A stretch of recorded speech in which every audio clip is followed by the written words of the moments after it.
Quel est l'opposé de l'amour? Certains diront la haine. D'autres répondront l'apathie ou l'indifférence.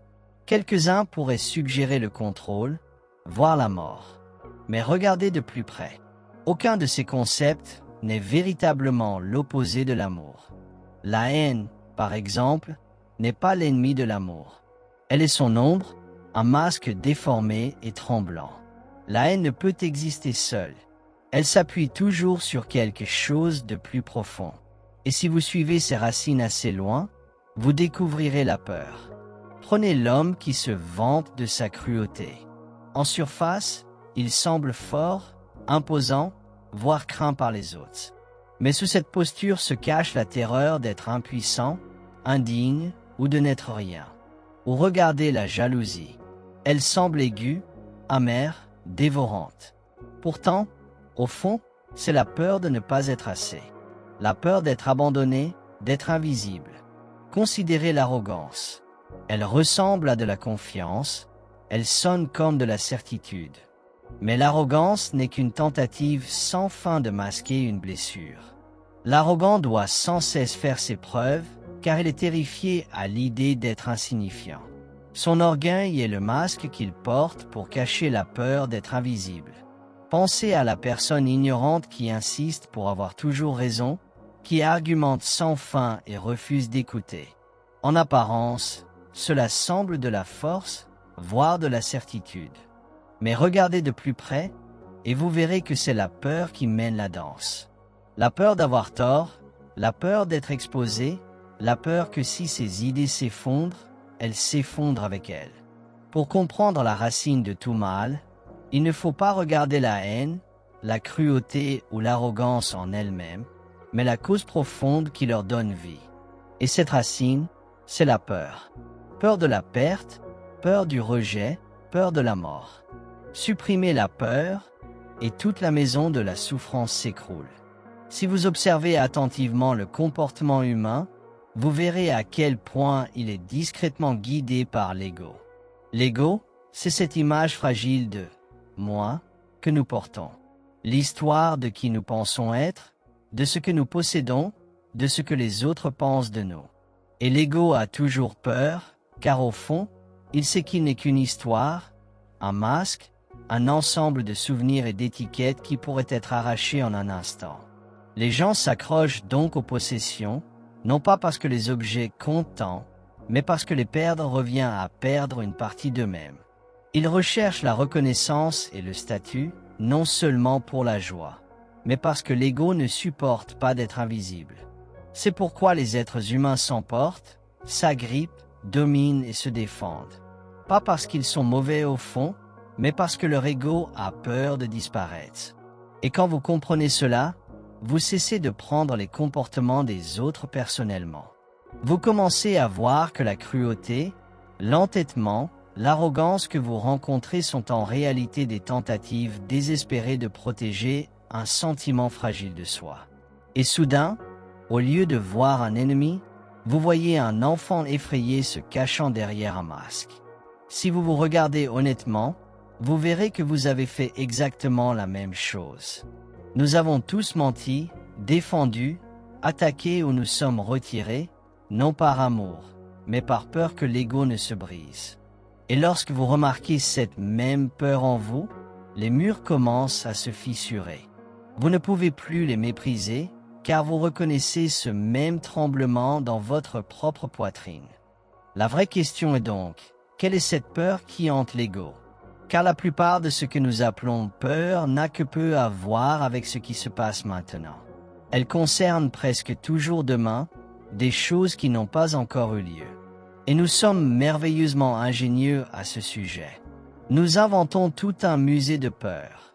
Peur de perdre son emploi, peur de perdre son apparence, peur de ne pas être aussi intelligent que le voisin, et bien sûr, cette vieille favorite, la peur de la mort. Le plus étrange, c'est que plus nous essayons de nous sentir en sécurité, plus nous devenons anxieux. C'est comme essayer de retenir de l'eau à pleine main. Plus vous serrez fort, plus elle s'échappe entre vos doigts. Regardons d'un peu plus près d'où vient toute cette peur. Car la peur, voyez-vous, est toujours la compagne de l'attachement. Dès que vous vous accrochez à quelque chose, une personne, une position, une possession, vous commencez aussi à craindre qu'elle vous échappe. Vous tombez amoureux et immédiatement, dans le même package, arrive la peur de la perte. Elle pourrait vous quitter, il pourrait vous trahir, ou quelqu'un de plus éblouissant pourrait arriver. Cela fait partie du contrat.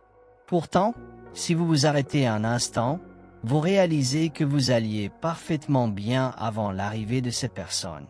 Vous viviez, vous respiriez, vous riez, et vous le ferez encore.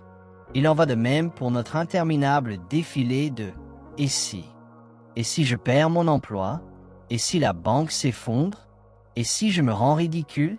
1000 soucis qui se succèdent, et la plupart ne se réalisent jamais.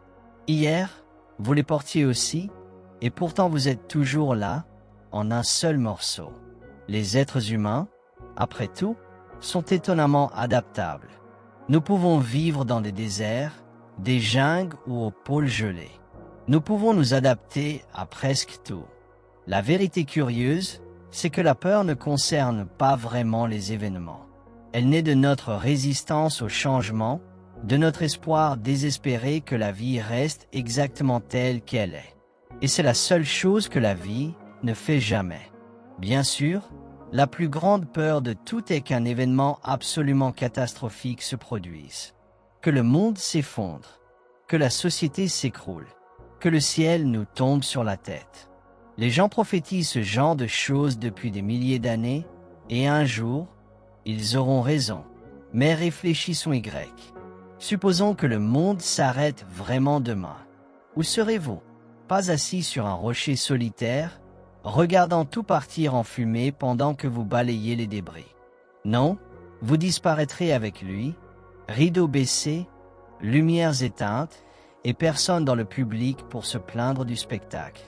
Vous voyez, l'idée d'une catastrophe nous effraie uniquement parce que nous imaginons que nous serons laissés en dehors, abandonnés d'une manière ou d'une autre par l'existence elle-même.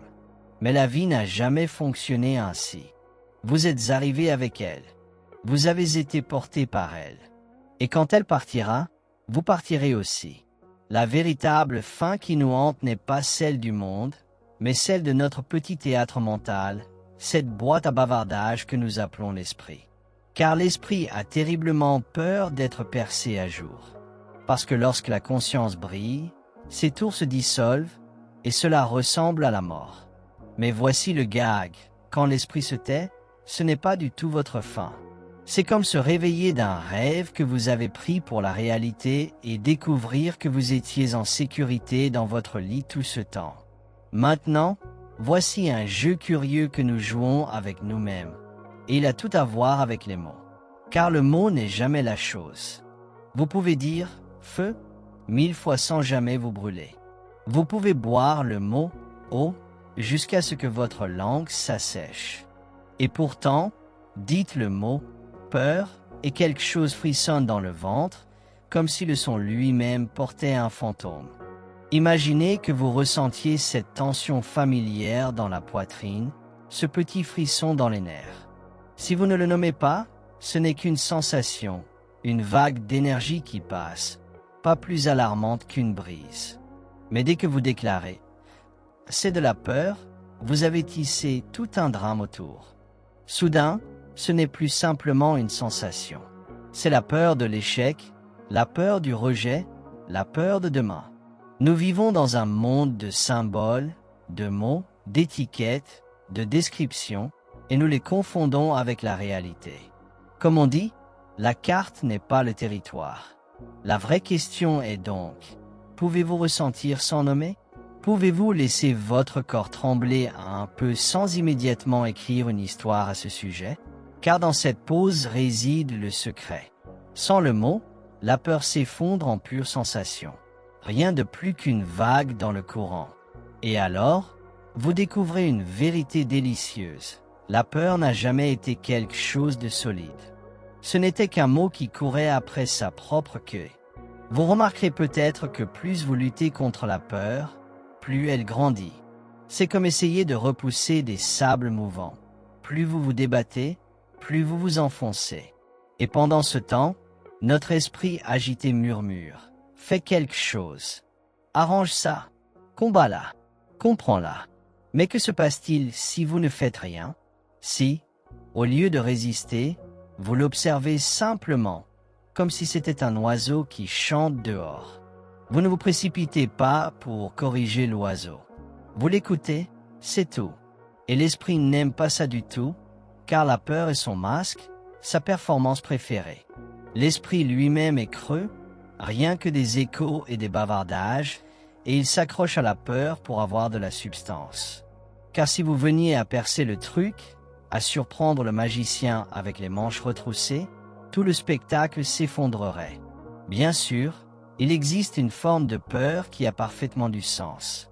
Si vous marchez le long d'une falaise et que vos genoux tremblent, c'est simplement votre corps qui dit « Fais attention où tu mets les pieds ». Quand vous approchez votre main trop près du feu, elle picote et vous la retirez. Ce n'est pas de la névrose, c'est de l'intelligence. Mais le plus curieux, c'est comment nous prenons cette petite alerte biologique utile et la transformons en drame psychologique sans fin. Vous ressentez un frisson dans l'estomac, et au lieu de le laisser tranquille, l'esprit s'empresse d'ajouter son commentaire. C'est de la peur. Et si j'ai chaud? Et si elle me quitte? Et si demain apporte la ruine? Et le pauvre corps, qui ne voulait que vous donner un léger coup de pouce, se retrouve traîné sur une scène où la pièce ne s'arrête jamais. Vous voyez, il y a une immense différence entre la peur qui appartient à l'organisme et celle qui appartient à l'imagination. L'une dure un instant et passe. L'autre engendre des histoires, des identités, des civilisations entières d'anxiété. Et n'est-ce pas amusant? La peur biologique vous garde généralement en vie, tandis que la peur psychologique vous empêche souvent de vraiment vivre. Le corps sait quoi faire. Reculez du bord, retirez votre main du feu. Simple. Mais l'esprit, lui, invente 1000 bords, 1000 feux, dont la plupart sont entièrement imaginaires. Et ensuite, nous courons comme si nous étions poursuivis par des fantômes de notre propre invention. Le gag, c'est qu'il n'y avait jamais rien de substantiel à la base. L'ego, voyez-vous, a toujours peur, car il essaie toujours de contrôler. Et de cette envie de contrôler naît la peur. Peur que les gens ne se comportent pas comme nous l'attendons. Peur que demain ne corresponde pas à nos plans. Peur que le monde nous échappe. Mais la vie ne fait jamais cela. Elle coule comme une rivière, et plus vous essayez de la barrer, plus elle devient turbulente. Le secret n'est pas de lutter contre le courant, mais de s'y abandonner. De faire confiance à ce que la rivière vous porte, comme elle a toujours fait, du premier souffle au dernier. Et quand vous vous laissez aller à ce courant, la peur commence à se dissoudre. Car vous réalisez qu'il n'y a rien à quoi s'accrocher et rien qui ait besoin d'être retenu. Faire confiance au courant, c'est voir que rien n'est hors de place. Même les tournants, les chutes, les détours. Ils ont leur place. Tout arrive au bon moment, de la bonne manière. La peur dit « Je ne suis pas prêt. Je pourrais perdre. Je pourrais échouer. » Mais vous êtes déjà exactement là où vous devez être. Et dans cet abandon, l'amour devient possible. Car l'amour n'est ni contrôle ni possession. L'amour, c'est la volonté de flotter, de laisser la vie vous porter sans exiger qu'elle obéisse à vos cartes et à vos plans. Alors, n'ayez pas peur. La même force qui fait tourner les galaxies et soulève les marées vous porte aussi. La grande danse de l'existence ne vous a jamais oublié. Et alors, vous voyez qu'il n'y a jamais eu d'ennemi. Seulement la vie, qui vous entraîne toujours, vous guide, coule sans cesse.